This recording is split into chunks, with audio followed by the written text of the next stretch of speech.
vždy vo štvrtok a prídu do salóna krásy, kde už je aj Lenka a so svojimi hostiami. Tak dúfam, že nás už aj počuje Lenka. Ahoj, krásne dobré ráno. Príjemné dobré ráno. Neviem, či sa počujeme, Aťka, ale ja sa nachádzam v Element Studiu, pretože to je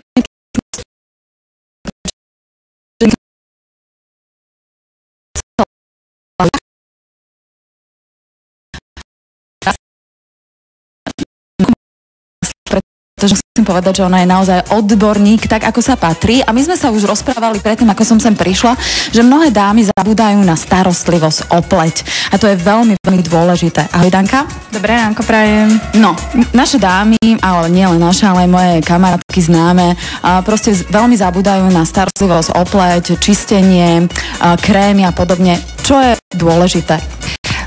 Netreba zabúdať na to, že v podstate v dnešnej dobe všetky programy, všetky televízie sa venujú tomu, ako vyplniť obrázky, vyrovnávať celú tváričku, napínať ju a zabudáme na to najzákladnejšie čistenie, základný peeling a základné používanie materiálov. Preto by som sa v dnešných vstupoch chcela venovať práve tomu základu, ktoré je potrebné pre úplne každú pleť, pre každý vek. To znamená, že nestačí, keď dáma len nočný, denný a očný krém. Je dôležité chodívať aspoň raz mesiaca na kozmetiku, kde vlastne je to hĺbkové čistenie. Čo to znamená takéto hĺbkové čistenie? Každá pleť je trošičku iná a nepotrebuje úplne každý mesiac to klasické hĺbkové čistenie. My si dnes budeme ukazovať veľmi zaujímavú metódu čistenia pleti a špeciálneho peelingu ultrazvukom. Momentálne vidíte na pleti, ako prechádza ultrazvuková špachtľa celou pleťou a jemnúčko stiera a v podstate odoberá odumreté bunky, robí sa na povrchu pokožky krásny poriadok, upratujú sa toxíny, upratujú sa baktérie, ktoré tam nemajú čo robiť a pleť sa nádherne vyhladzuje. Vidíte, že jemnúčko zružovie, čo znamená, že krásne sa prekrvia a pomaličky sa vyhladzuje. Ja sa opýtam našej diváčky, či je to bolestivé?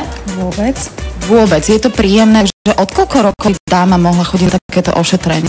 Na toto ošetrenie je vhodné chodiť, pokiaľ sú problémy s pleťou ako akné, trudovitá pleť, masnejšia pleť, úplne užetá, alebo chlapci ako nejakých 11-12 rokov kľudne môžu chodiť.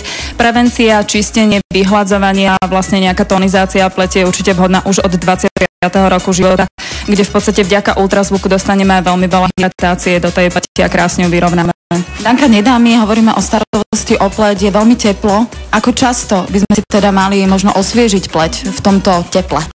Ultrazvuk je naozaj jedna z geniálnych vecí, ktorá úplne prebudí tú pokožku. Takže treba dbať o to, aby sme v lete minimálne každé 2 týždne niečo do tej pleti dostali, ale nie je čas, máme dovolenku, takže príďme určite aspoň raz za 4 týždne, osviežme si tú pleť, dajme dole všetko bunky, lebo inak nefungujú ani krémiky, ani séra, ani masky, v podstate sú veľmi málo účinné.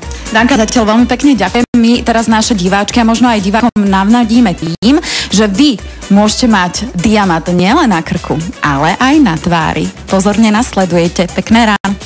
Ďakujem, Lenka, veľmi pekne. Ja mám na krku jahody od Justina, ktoré